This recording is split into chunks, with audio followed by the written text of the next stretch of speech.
Hi, I'm PrepperMark, and today I want to talk to you about Paracord Storage. Now, I don't know about you, but I make paracord bracelets, similar to the one I got on here, and I got remnants of paracord laying here, there, and everywhere, and even in my bug out bag, I haven't came up with a really good way to keep my paracord nice and organized and not just be a ball of tangled string, so to say. So I got on YouTube and started watching some videos and see if anybody had any ideas. I thought about making maybe a homemade spool to put my paracord on, but that was up in the air. And most of the videos I seen there just showed somebody wrapping it on their hand. Now I figure if you can wrap it on your hand, then why not make a jig? So I figured I can use some dowels and 2x4 and come up with a jig. Well, as I was watching these videos, I came up with one that had a jig similar to this, and this is what I had in mind. But they basically just had two pegs here, two wooden dowels, and a 2x4. Well, I decided, this is what's going to work best for me. Now, in the paracord, I put a loop at the end of my paracord, like this, which the videos did too, but then I put a nail in here to hold the loop, to hold the string in place, and then I drilled 3 holes in the 2x4. This is 7 inches apart here, and then there's another hole right here. Makes it I think 12 inches apart. So I did that. Simple fact is, for anything less than 50 feet, I can use these 2 dowels. Now if I'm going up to 100 feet, up to 200 feet, I can just simply pop that dowel out, and then I got a wider range here, and I can wrap more paracord. Now, with this, I did make one mistake. I made my dowels too short. These are 8 inches here, and I should have made them, I'd say, about 10 inches for 50-foot cord and 100-foot cord. Now if you wanted to do like up to 250-foot cord, then I would suggest making these dowels maybe about 18 inches long. Same way if you just wanted to do a short little bundle and just have it real thick, then 18 inches would be better here. But it's basically a simple setup. All you had to do is just get a 5/8 inch, this is 5/8 inch dowels. So I just got a 5/8 inch drill bit and just drilled 3 holes completely through the wood.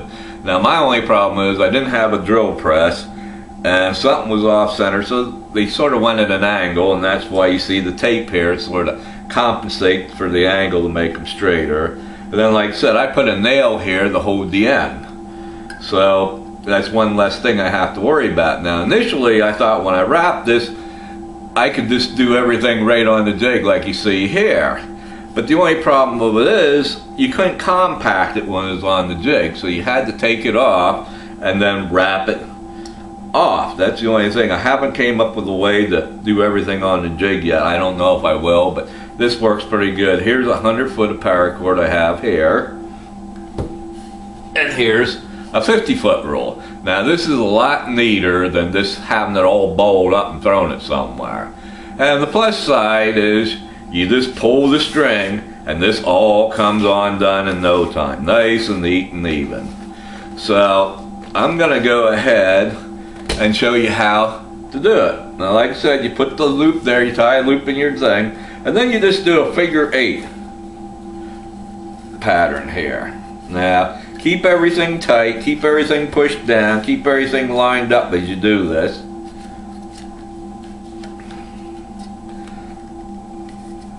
And you just keep going till you have about, I don't know, for a 50-foot section, I'd say maybe about an 8-foot tail. That way it gives you some to tie off in the end. Now instead of boring you with watching me wrap this all like this, I'm going to turn the camcorder off for a minute, then come back on. But basically that's how you do it. You just do a figure 8, keep everything nice and lined up here and on top of one another, and keep it all as tight as can be. So I'm going to go ahead and get to the next step, and when I get to the next step, I'll turn the camcorder back on. Alright, now I got it all wrapped up.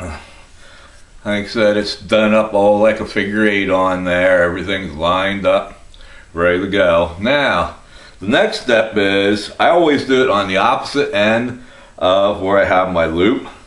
I go around, and then instead of the figure 8, I come down and go underneath all this cordage.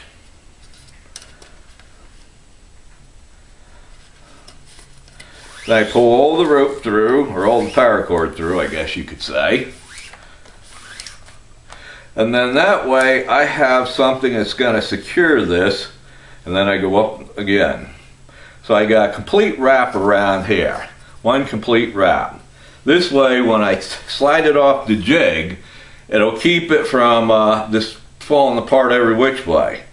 Now, I slowly work this all up. Unhook the loop first, and you just slowly work it up a couple inches on each side.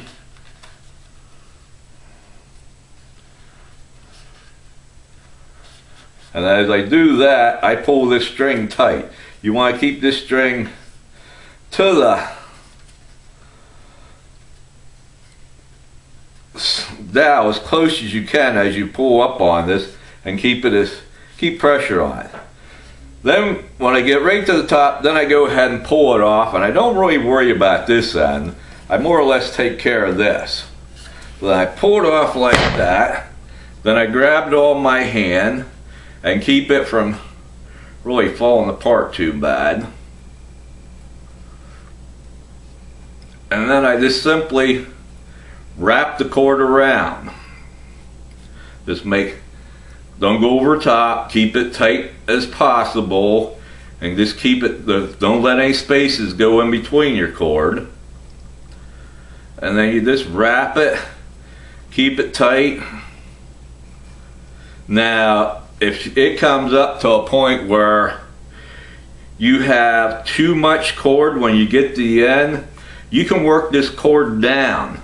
Just take a couple strings at a time, and then couple more, and just work it all down towards the end.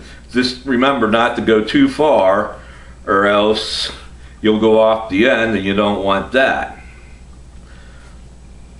And the beauty part about this, when you do this, you seen earlier in the video, when you pull that loop, this stuff comes out slicker and I don't know what. I mean, it's beautiful. Plus with the loop, you don't necessarily have to keep it in your pack. You can also take and hang it from your pack. So that makes the loop another nice thing to have too.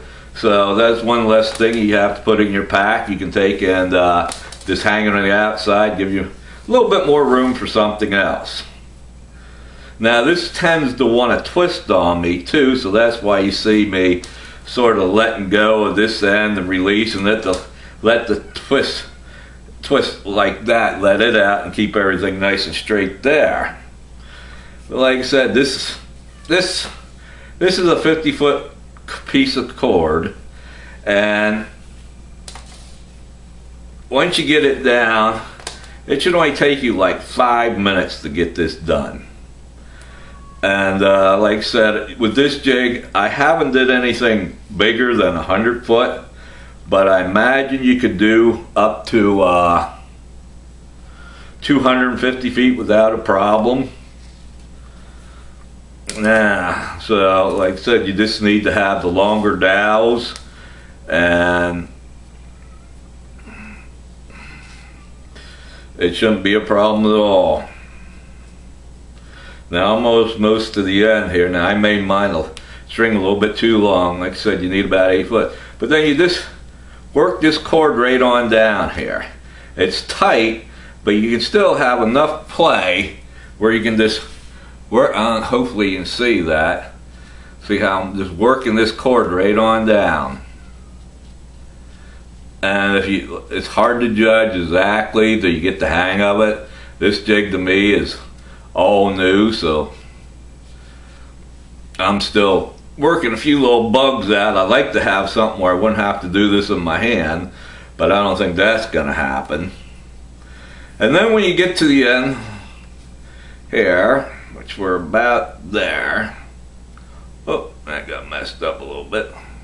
Caught the loop.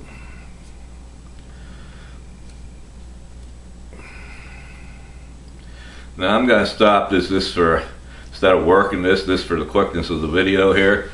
When you get to the end, all you do is simply let your last loop, the last wrap you have here, put a little space in there, tuck this cord underneath that little, well, sorry, that last loop, you get a little bit of space in there, and I should have used a different color besides black here. See if I can get this in here. Alright, like I said, you just make a little, loosen that up a little bit, tuck the end of your string in there, and then just pull it tight.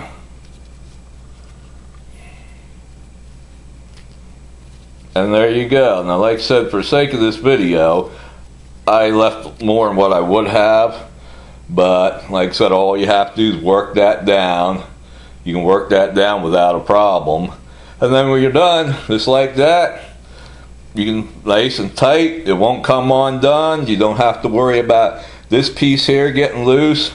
Once you pull and tighten it, it'll stay nice and tight. Like I said, you don't want a long tail like I got there. Shorter the tail, the better off.